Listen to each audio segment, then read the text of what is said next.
கோவையின் புனித நதியான நொய்யல் ஆற்றங்கரையில் அமைந்திருக்கும் அருள்மிகு ஸ்ரீ பேரூர் பட்டீஸ்வரர் திருக்கோயிலின் படித்துறை மற்றும் நொய்யல் ஆற்றில் தூர்வாரும் பணி இந்து ஆலய பாதுகாப்பு இயக்கம் சார்பில் நடைபெற்றது. இந்நிகழ்விற்கு இந்து ஆலய பாதுகாப்பு இயக்கம் மாவட்ட பொதுச் செயலாளர் முத்துகணேசன், மாவட்ட பொருளாளர் பிபின்ஷா ஆகியோர் முன்னிலை வகித்தனர். கோவை போலுவாம்பட்டி ஆசிரமம் ஸ்ரீமத் விஸ்வலிங்க தம்புரான் சுவாமிகள் கலந்து கொண்டு ஆசியுரை வழங்கினார். மேலும் பக்தர்கள் மற்றும் பொதுமக்கள் இதுபோன்ற புனித நதிகளில் நீராடி துணிகளை ஆற்றில் வீசி புனிதத்தை கெடுக்காதீர்கள். இதுபோன்று செய்தால் எந்த புண்ணியமும் கிடைக்காது. எனவே தூய்மையாக வைக்க முன்வர வேண்டும் என்று பொதுமக்களுக்கு வேண்டுகோள் வைத்தார். நிறுவனர் சேலம் ராமசாமி மகன் பரத் ஆர் பாலசுப்ரமணியம் சிறப்பு விருந்தினராக கலந்து கொண்டு சிறப்பித்தார்.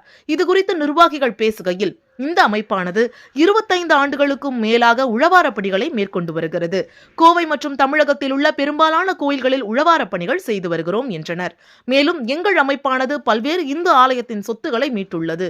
நிறுவனரின் 100 அகவை விழாவை போற்றும் வகையில் இன்றைய நாளில் இந்த உழவார பணிகளை மேற்கொள்கிறோம் என்று தெரிவித்தனர். இந்நிகழ்வில் 50க்கும் மேற்பட்ட நிர்வாகிகள், உறுப்பினர்கள், தன்னார்வலர்கள், உளமாற ஆலய பணிகளை செய்பவர்கள் என 100க்கும் மேற்பட்டோர் தங்களை இந்த பணிகளில் ஈடுபடுத்திக் கொண்டு பணிகளை செய்தனர். வணக்கம்.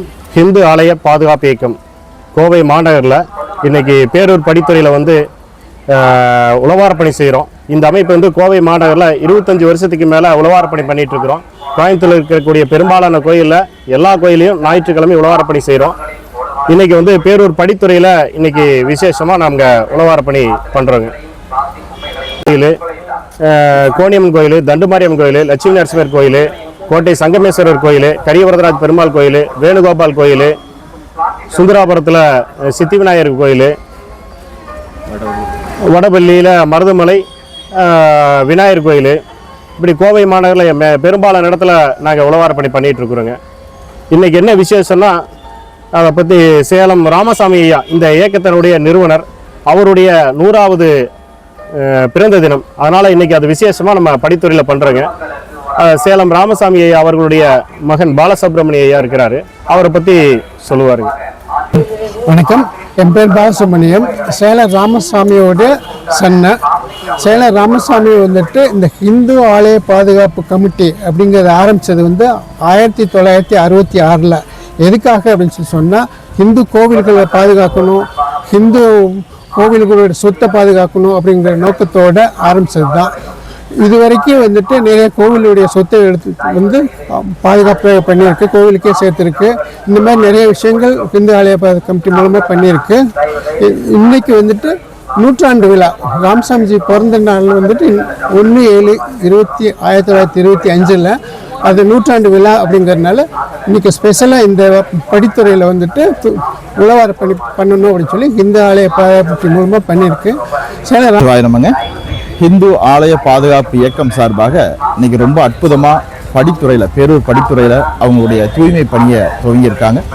பஞ்சபூதத்தில் ஒன்றான இந்த நீர்நிலைகளை தூய்மையாக வச்சுக்கணும் அப்படிங்கிறது மிக முக்கியமான ஒரு விஷயம். நேரில் பார்க்கும்போதே பார்த்தோம், எல்லா துணிகள் மற்றும் என்னென்ன குப்பைகள் போட முடியுமோ அத்தனையுமே அதில் போட்டு வச்சுருக்காங்க. மக்கள்கிட்ட ஒரே ஒரு வேண்டுதல் தான், நம்ம பக்தி அப்படிங்கிற விஷயத்துக்காகவும் புண்ணிய நதிகளை நம்ம பாழ்படுத்த வேண்டாம் அப்படிங்கிறதா நம்மளுடைய எளிமையான வேண்டுகோள். அதை நீங்கள் அழகாக பண்ணுங்கள். எல்லாம் தூய்மையாக என்ன பண்ணணுமோ அந்த துணிகளெல்லாம் எடுத்து உடனே நீங்கள் குளிச்சுட்டு உடனே அது கூடிய பக்கெட்டில் போட்டலாம். ஏன்னா தொடர்ந்து அறிவிப்புகள் தொடர்ந்து கொடுத்துட்ருக்காங்க, அதனுடைய பணிகளை நீங்கள் செய்யணும். அதுபோல் இந்து ஆலய பாதுகாப்பு இயக்கம் தொடர்ந்து அவங்களுடைய உழவார பணிகளை செஞ்சிட்ருக்காங்க. அவங்களுக்கு நம்மளுடைய மனமார்ந்த வாழ்த்துக்களையும் இந்த கோவை டீமுக்கு மனமார்ந்த ஆசீர்வாதங்களையும் தெரிவிச்சுக்கிறோம். சிவாயனம். என் பேர் விக்னேஸ்வரி சுப்பிரமணியம். இந்த நொய்யலாற்றை சுத்தமாகி தண்ணி வர்றதுக்காக நாங்கள் நிறைய பாடுபட்டிருக்கோம். உழவார பணியில் பெரியசாமி கிட்டையும் போய் சொல்லியிருக்கோம், கவர்மெண்ட்லேயும் பண்ணியிருக்கோம். விடாமல் ஒவ்வொரு பௌர்ணமிக்கு இந்த நொய்யலாற்றில் சுத்தமாக இருக்கணும்னு ஒரு 11 மாதம் தொடர்ந்து பூஜையும் பண்ணியிருக்கோம். அது இப்போ தான் பகவான் எங்களுக்கு கண்ணு திறந்திருக்காரு. இப்போ எவ்வளோ லேடிஸ் நாங்கள் வந்திருக்கோன்னு பாருங்கள். மழையும் பார்க்காம இதுவும் பார்க்காம டைம் பார்க்காம இன்னைக்கு நிறைய ஃபோட்டோ எடுத்துட்டு நாங்கள் வந்திருக்கோம். கண்டிப்பாக இதுக்கு ஒரு பலன் கொடுக்கணும், கவர்மெண்ட்டை ஃபோட்டோ எடுக்கணும், பொதுமக்களும் கொஞ்சம் எங்களுக்கு ஒத்துழைப்பு கொடுக்கணும். இது மாதம் பண்ணி தொடரணும். இந்த ஆறு ரொம்ப புனிதமான ஆறாக வரணும். நொய்யல் ஆறு பற்றி பெருமைகள் எங்களுக்கு தெரியாமல் இருக்கலாம். அதோட பெருமைகள் பெரிய பெரிய பெரிய விஷயங்கள் இங்கே நடக்குதுங்க. தயவு செஞ்சு பொதுமக்கள், கவர்மெண்ட்டு, இந்த ஊர் மக்கள் ப்ளஸ் எங்கள் இவர் கவர்மெண்ட் இவர் கல்லூரி, தமிழ் கல்லூரி அவங்க இருக்கெல்லாம் சேர்ந்து எங்களுக்கு ஒத்துழைக்கணும். நன்றி.